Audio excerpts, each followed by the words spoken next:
Women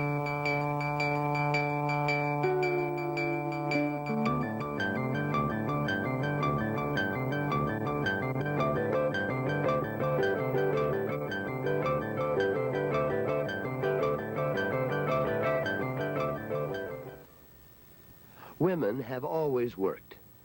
The most common occupation for an American woman was and still is unpaid labor in the home. Women have always been there when the economy needed them. The paid work they have done has transformed over the years as the economy changed.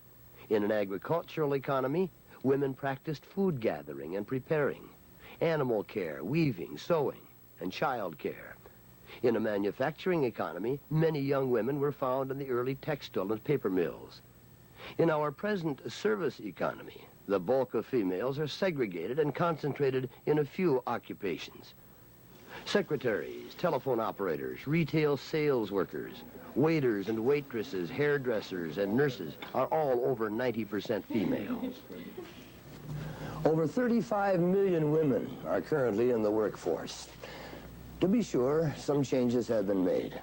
Women are breaking into the traditionally male-dominated jobs. But most females are still doing what is known as women's work. Very few are emerging as computer scientists. Many end up as key punchers. For every female electrician, there are thousands of secretaries. The pay and status are usually low. Women, on the average, earn less than 60% of what men earn. Women are clustered in a relatively few number of jobs and are paid poorly, largely because it is women who are doing the work.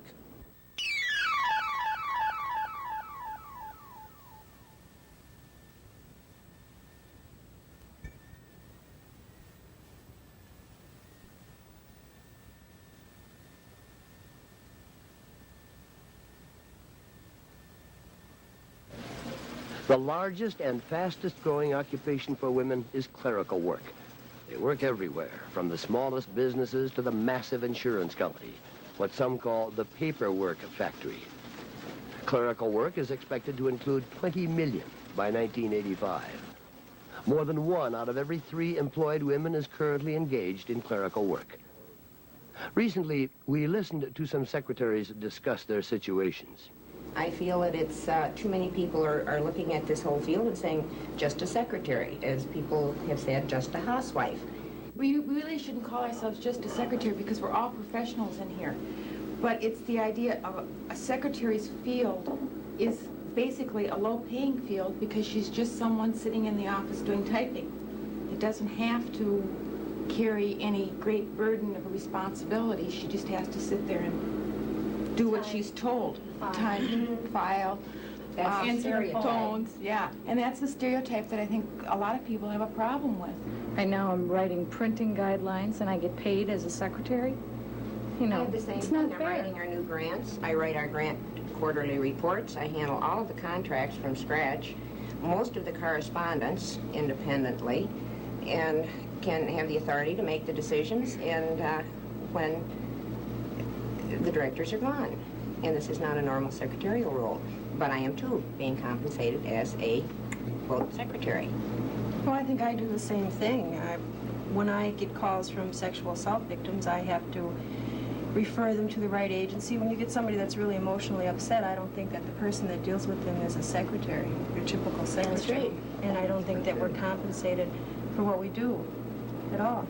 I think most of us in this room do a lot in our jobs that aren't the stereotype secretary type of job. We do a lot more, but we get compensated as the stereotype secretary when our paychecks come. We have myths that women can live on less money than men. I don't see any great wrench of the public conscience when we publish statistics that say for every dollar a man earns, a woman earns 57 cents. You know, that the gap between men and women's earnings is growing greater. That's an outrage. You know, people ought to be marching in the street about that, but we somehow say, oh, good old mom, you know, she always could get by with pennies. There's some great expectation that the needs are less, somehow the rent is less, they don't eat as much. I don't understand it, but it's you know, somehow intended to be flattering when it's resulting in a lot of tragedy. This is probably fostered by a belief that women don't need to work. But in most cases, women, like men, work out of economic necessity. It's an absolute necessity that I work, right, to maintain my home and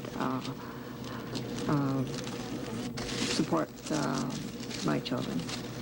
Are you adequately compensated for the work you do here?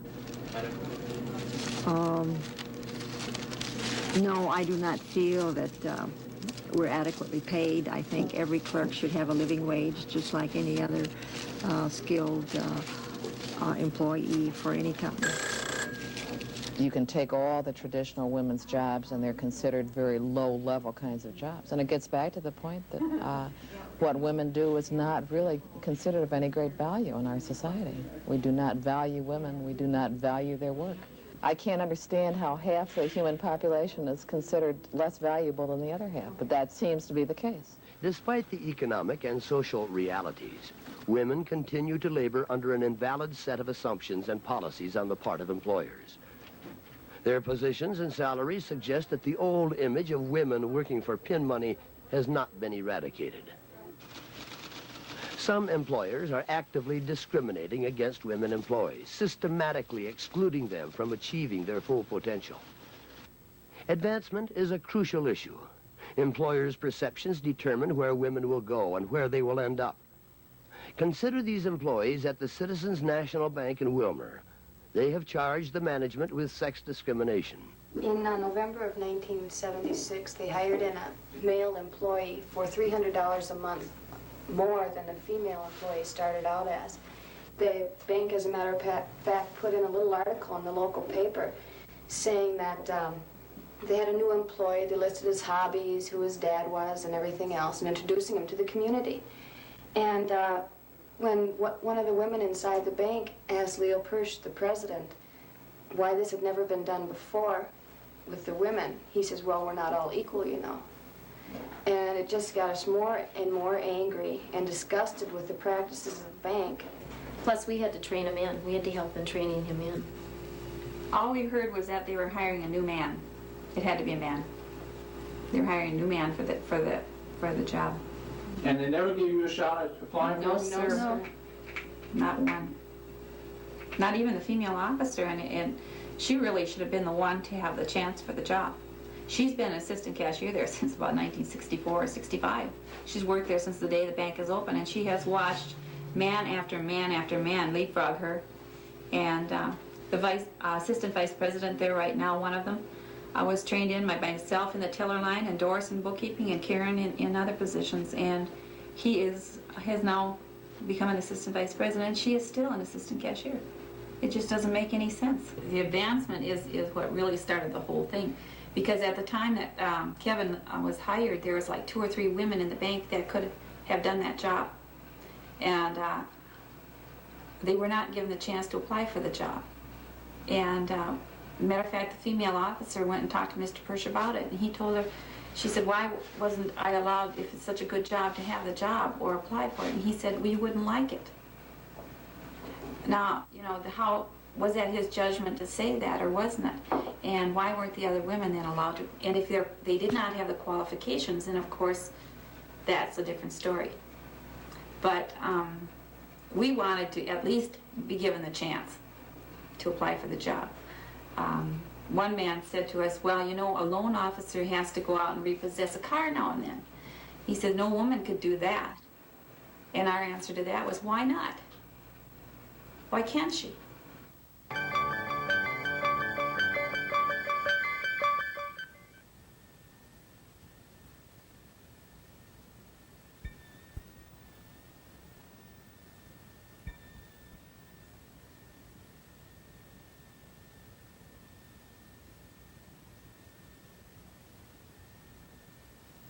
There have been over 25,000 sex discrimination suits nationally in the last year.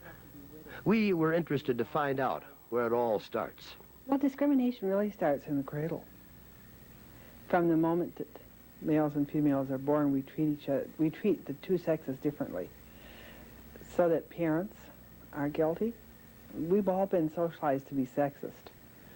So parents are guilty. Then the child is socialized into a family, socialized probably into a church, ultimately into the school. So the child is well socialized in terms of role models before they ever reach the school.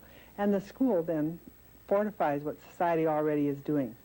Well, the school always, I think, tries to reflect what society wants, inculcates in children what society wants inculcated, and in doing that, they socialize males in one way and females in another.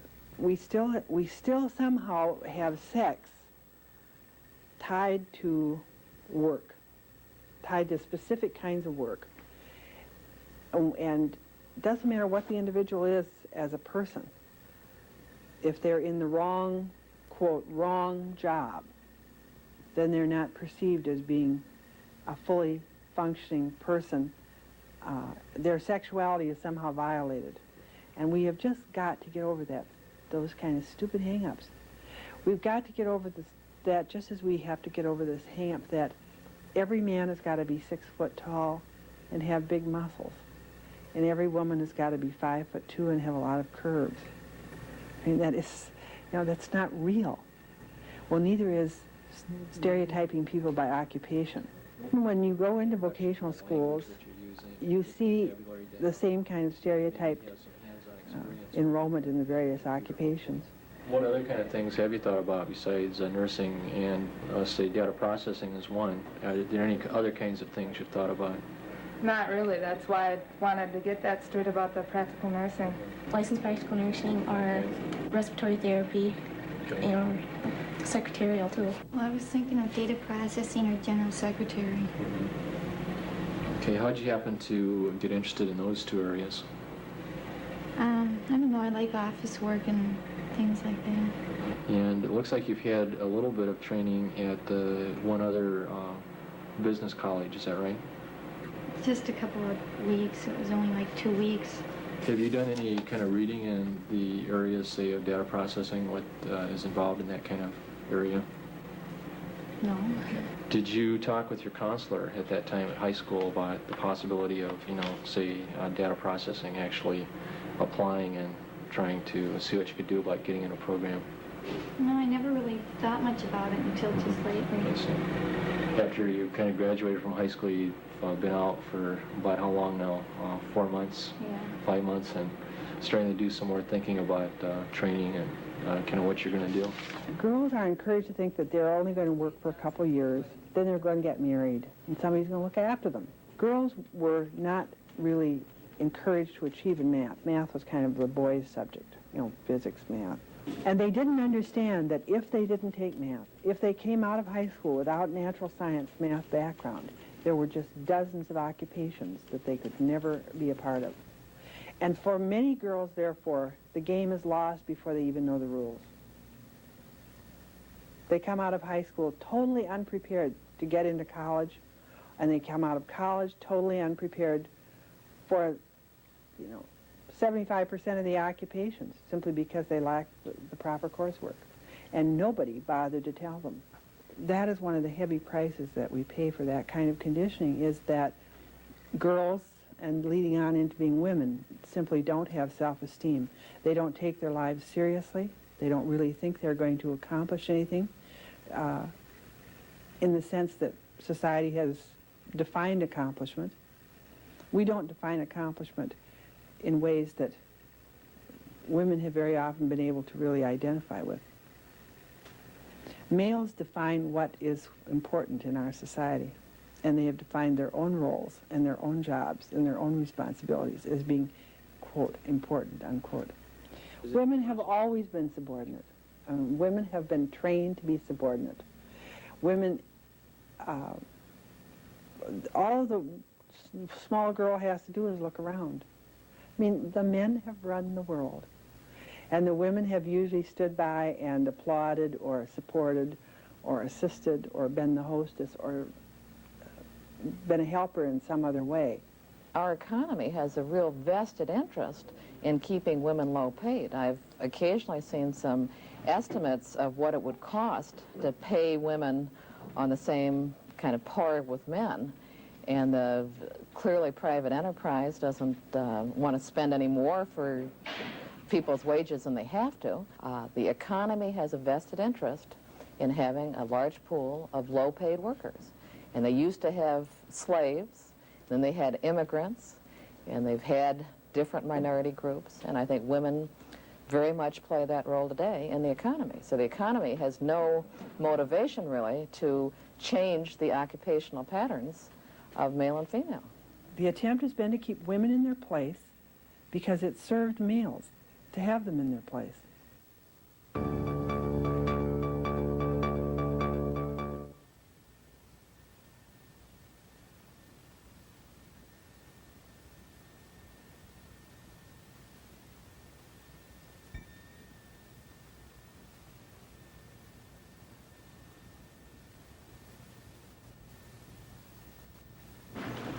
In trying to eliminate inequality, women are asking employers to reassess their comparable worth, to reevaluate jobs without regard to the sex of the workers, but according to their intrinsic worth. However, this is difficult to apply in the segregated job market. I've heard men in personnel saying that women who do clerical work are nowhere near as valuable as janitors. You've got to have a clean building, but you can do without typing. In Minnesota, the average annual salary for janitors is $10,000, and for secretaries, $8,000. Where does it say that manual labor is more valuable than mental labor, except among executives? Gender is a very good predictor of income earning capability. In the marketplace, women's work has been paid poorly because women were doing it. They were paid what the market would bear. Some have maintained that women could achieve a fairer deal through unionization. Historically, clerical workers have been reluctant to do this, probably because it seemed less appropriate for women to become involved with unions, along with the relative isolation of their jobs, and perhaps because clerical workers, like housewives, have identified with and depended upon men for economic support. But I guess the point I'm making, really, basically, is when we talk about that whole area of clerical and office work and service industries being so low paid, I again make the point that this is the segment of society that is not organized. And point to the teachers. They used to be low paid. They used to be low paid until we had the teachers' organizations. I think also we have a hangover from the previous generations or previous times where somehow office workers, men or women, identified with management. And so the unions had a rough time in trying to organize them. Somehow or other. I don't know why this is. I don't think they realize that every corporation and every state agency and every federal agency would be out of business tomorrow. They couldn't function without them. They really couldn't function without them. And they don't realize their power. Some clerical workers have made this realization. The 8 Citizens National Bank workers formed a union in hopes of bargaining with management. The bank resisted this and indicated it would pay one non-union employee more than it paid the union employees. The union members maintained that they were essentially ignored, and negotiations broke down almost immediately. And we are told that it does take many months to get a decision. You have a due date and you expect something to happen and nothing happens. That is frustrating. So every day we go out on the picket line, and last winter we just laughed at the thought of being out here this winter. The labor dispute has gone on for 2 years with still no settlement. The strikers await a decision from the National Labor Review Board. What are you feeling now? Frustrated. Just total frustration. It's up and it's down. You feel, when you were in the bank, you felt so worthless, knowing that at first they didn't respect you as a woman, and then after we filed our lawsuits, you knowing that they didn't respect you as an employee, and it's just it's really a dirt feeling, like you're a nobody. And it's just trying to reach out and ask for what you think is yours. Just equality, just a chance. And it's knowing that they're not going to give it to you because of the fact that you're a woman.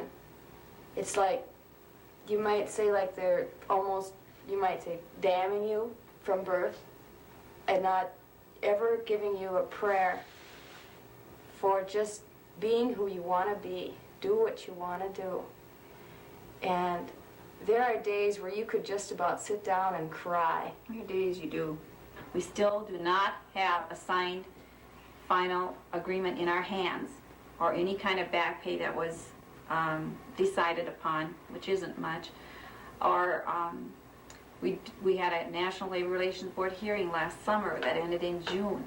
We have heard nothing as to a final decision. That's where our future lies, in that final decision, because if it's for us, we can continue. If it is not, we might as well quit, because there's no way we can afford to continue.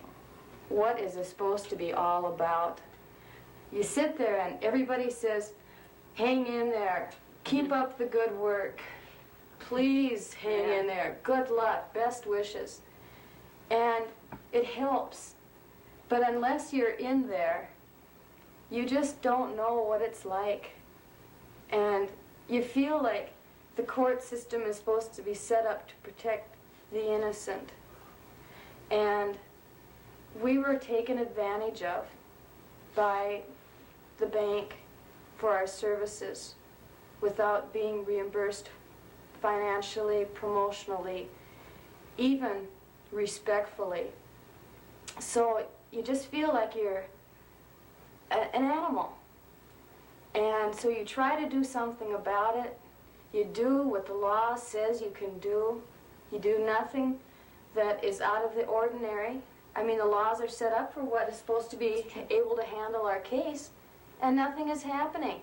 2 years later, we are no further than we were when we first started, except for the fact that we're lower because now we're out of a job by trying to do what was legally our right. And it just really makes you wonder just what it's all about. The journey to equality for women is indeed a very long one. It's been more than a decade since equality of opportunity and affirmative action were mandated by legislative and executive order. Yet new Labor Department data reveals that while women are moving rapidly to obtain the education required for a professional career, the opportunities for employment and advancement have not kept pace with their increased participation in career preparation. Except in two areas, women's salaries are lower than those of men with comparable training and experience, at every age, at every degree level, in every field, and with every type of employer. The work of women in the home or in the marketplace continues to be undervalued. Despite their economic needs and changing social roles, women are still clustered in low-paying jobs. The disparity between women's and men's salaries continues to widen, largely due to the concentration of women in a few dead-end occupations. Why? It is not because of a lack of education. The average years of schooling for working men and women is the same. It's not because women don't need to earn money. 2 out of 3 women workers are the only source of income for their families or have husbands whose earnings are less than $7,000 per year. It's not because women are only temporary workers. The average woman works for 34 years. The list of inequities can go on and on. Added together, it means simply that despite women's need for job fulfillment, financial reward, and economic status, employers still do not believe that women need these things as much as men do. The need for a cheap and skilled labor force might not be preconceived, but it is a reality, and it appears to be no accident. One thing is certain. Despite the problems and the setbacks, women will not forever be content with doing women's work.